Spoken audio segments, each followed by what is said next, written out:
Hello everyone, welcome back to our channel. अभी सुबह के 4 बज रहे हैं। अभी मैं उठी हूँ तो अभी 5 बजने वाले हैं। अभी मैंने अपना जो है काफ़ी काम कर लिया है। गीज़र ऑन कर दिया था। अभी मेरे हस्बैंड जो है वो सो रहे हैं। तो बाहर बहुत ज़्यादा अंधेरा है। रात को 1 बजे 2 बजे के करीब भी बहुत बारिश आई थी, तो बहुत ज़्यादा गीला गीला हो रखा है चारों तरफ। ऊपर मतलब कि आसपास हमारे यहाँ पर जो है ऊपर से शेड अभी नहीं है इधर साइड से, जिसकी वजह से सारा पानी आ जाता है, तो सारा फर्श जो है वो गीला हो जाता है। सब जगह जो है पानी पानी हो रखा है। अभी मैंने अपना किचन का काम कंप्लीट किया है, तो देखती हूँ थोड़ा सा जो है यहाँ से भी क्लीन कर कर ही जाऊँगी, क्योंकि फिर बाद में जो है मुश्किल हो जाती है। तो मैंने अभी किचन पे जो है खाना बना लिया है। चाय भी अपने साथ हम लेकर चले जाते हैं, क्योंकि सुबह सुबह तो फिर इतनी जल्दी जाते हैं तो फिर ना तो हमसे मतलब इतनी जल्दी कुछ नहीं खाया जाता। तो थोड़े से सैंडविच मैंने बना लिए थे और चाय बना ली थी। पीजीआई जा रहे हैं फिर से, और क्योंकि मुझे बस और मतलब 1-2 दिन में मुझे 9th मंथ स्टार्ट होने वाला है। तो देखते हैं अभी जो है आज कुछ अल्ट्रासाउंड और ब्लड टेस्ट होंगे। डॉक्टर जो है वो क्या बोलते हैं। अभी जैसे 6 बजे का टाइम हो रहा है, तो मैं जो है 4 बजे उठी थी। मैंने आपको दिखाया कि मैंने किस तरह से अपनी प्रिपरेशन वगैरह कर ली है खाने वगैरह की। अब देखते हैं, चलते हैं।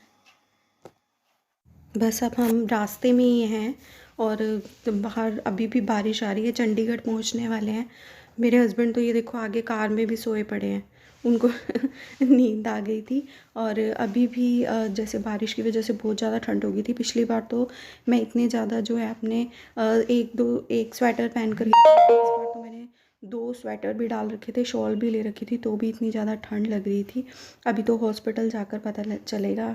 बस हॉस्पिटल में चुके हैं हम, पर यहाँ पर बहुत ज़्यादा रिस्ट्रिक्शंस हो रही हैं। जिस तरह से कोरोना वगैरह आजकल बहुत ज़्यादा फैल रहा है, तो बहुत ज़्यादा रिस्ट्रिक्शंस हो रही हैं। बहुत लाइंस लगी हुई हैं, बाहर से ही लाइन लगी हुई हैं, क्योंकि यहाँ पर जो है आपको पता है कि पीजीआई में भी बहुत सारे जो है कोरोना पॉजिटिव हैं। तो इस ये देखिए बहुत ज़्यादा लाइंस लगी हुई हैं। मतलब बाहर ही अनाउंसमेंट हो रही थी कि कौन कौन से पर्सन्स जो हैं वो अंदर जा सकते हैं। और इतनी ठंड में बाहर खड़े होना भी, बहुत ज़्यादा ठंडी हवा चल रही थी। ये वहाँ का ग्राउंड है, वहाँ पर बैठने के लिए बोल दिया था कि आप वहाँ बैठ जाओ, लेकिन वहाँ पर भी बहुत ज़्यादा ठंड लग रही थी। तो अब मैं यहाँ पर बैठी हूँ क्योंकि मुझे कुछ खाना था, पीना था, तो इसलिए मैं यहाँ बैठ गई थी। हस्बैंड तो वहाँ से टोकन लेने चले गए थे, क्योंकि यहाँ पर हमें ये पता टोकन चला सिस्टम कि चल यहाँ रहा पर जो था है सारा। टोकन सिस्टम है। तो टोकन सिस्टम में अब हस्बैंड तो टोकन लेने के लिए गए हुए हैं, मैं यहाँ वेट कर रही हूँ। तो यहाँ पर इतना ज़्यादा क्राउड है, और ये कोरोना की वजह से तो और भी ज़्यादा क्राउड हो रखा है। मतलब लाइन में लगने के लिए भी बहुत काफ़ी लोग हैं यहाँ पर। कोई सिस्टम भी नहीं है, समझ में ही नहीं आ रहा मतलब आज कब हमारा नंबर आएगा और क्या होगा। तो ये देखिए ये कितनी लंबी लाइंस लगी हुई हैं। मतलब लोग यहाँ पर कुछ जो है जिनके अंदर जो है पेशेंट एडमिट होते हैं वो तो यहाँ पे रह रहे हैं। उसके अलावा ये इतनी लंबी लाइन थी जो सिर्फ टोकन लेने के लिए थी। टोकन लेने के बाद अभी फिर से लाइन में लगना था, और उसके बाद अंदर अपॉइंटमेंट मिलेगी डॉक्टर से। तो ये जो है यहाँ पर ही मैं बैठ गई थी, क्योंकि पहले मैं आपको दिखा रही थी कि मैं पार्क में बैठी हुई थी, वहाँ बहुत ज़्यादा ठंड थी, तो फिर मैं यहीं पर आ गई थी। हस्बैंड तो मुझे तो नज़र भी नहीं आ रहे कि वो कहाँ पर है। उनसे फ़ोन पर बात हुई थी पर मुझे वो नज़र नहीं आ रहे हैं। मैं तो यहीं पर कहीं पर बैठ गई थी, और अब जो है लाइन को ही मैं वेट कर। अब उसके बाद जो है टोकन सिस्टम का मैं आपको अभी घर पर जाकर बताऊंगी कि हमारे साथ क्या फ़नी आज बात हो गई।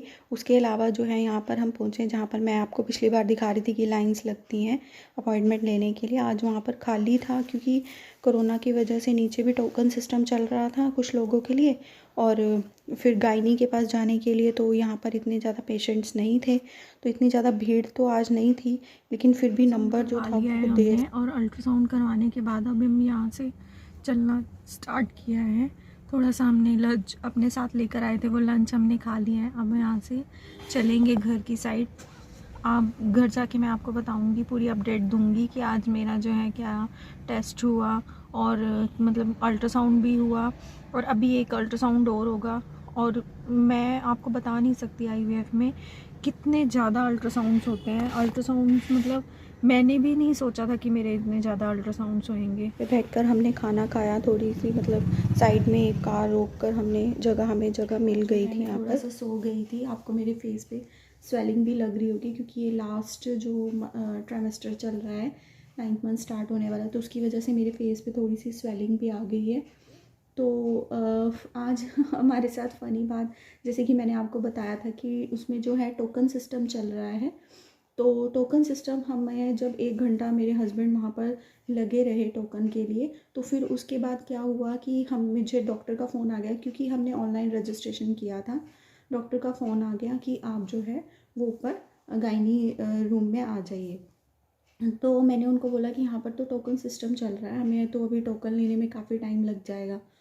तो फिर मैंने वैसे ही, जो बाहर सिक्योरिटी गार्ड मैंने आपको बोला था कि अनाउंसमेंट कर रहे हैं, मैंने उनसे जाकर पूछा कि आप जो है यहाँ पर मतलब कि टोकन सिस्टम लेना प्रेग्नेंट लेडीज़ के लिए ज़रूरी है या नहीं है, क्योंकि खड़े होना ही जब 8-9 मंथ में इतना मुश्किल हो जाता है, तो आप टोकन सिस्टम कर रहे हैं। तो फिर उन्होंने मुझे बोला कि यहाँ पर जो प्रेग्नेंट लेडीज़ हैं, मैं आपको इन्फॉर्मेशन के लिए बता दूँ कि यहाँ पर जो वहाँ पर जो प्रेग्नेंट लेडीज़ हैं, जो 7th ऑनवर्ड्स हैं या 6th ऑनवर्ड्स हैं, वो जो है वहाँ पर बिना टोकन सिस्टम के इस टाइम पर पीजीआई में जा सकते हैं।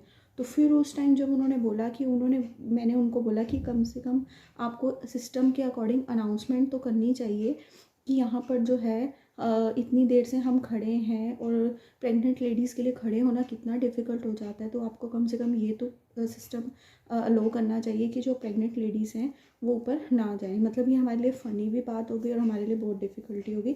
फिर मैंने अपने हस्बैंड को वहाँ से बुलाया, क्योंकि अभी भी 1 घंटा और लगने वाला था।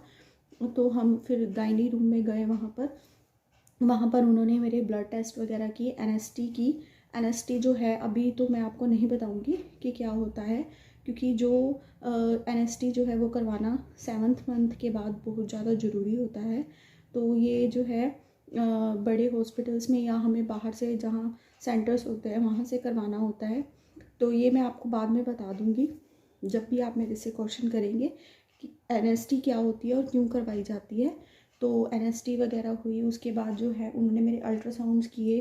अल्ट्रासाउंड में थोड़ा सा लाइकर जो है वो फिर से थोड़ा सा एमनियोटिक सैक जो था वो थोड़ा सा कम हो गया था, और अभी जो है वहाँ पर अल्ट्रासाउंड एक हो गया था। फिर ब्लड टेस्ट वगैरह हुए जो कि नॉर्मल थे, ठीक थे।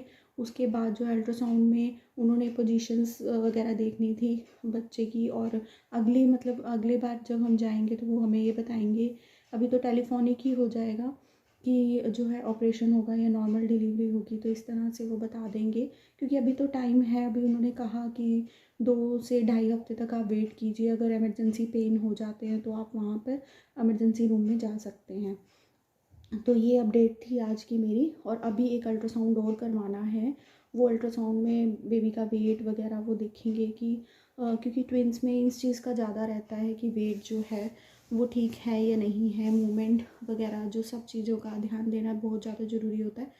तो देखते हैं आज जो है उसके बाद हम वहाँ से आने के बाद, तो हम वहाँ से आते हुए भी अल्ट्रासाउंड करवा सकते थे, बट बहुत ज़्यादा थक जाते हैं। सुबह इतनी जल्दी उठना जाना बहुत ज़्यादा मुश्किल हो जाता है, और फिर खुद काम करके जाना तो बहुत ज़्यादा मुश्किल है।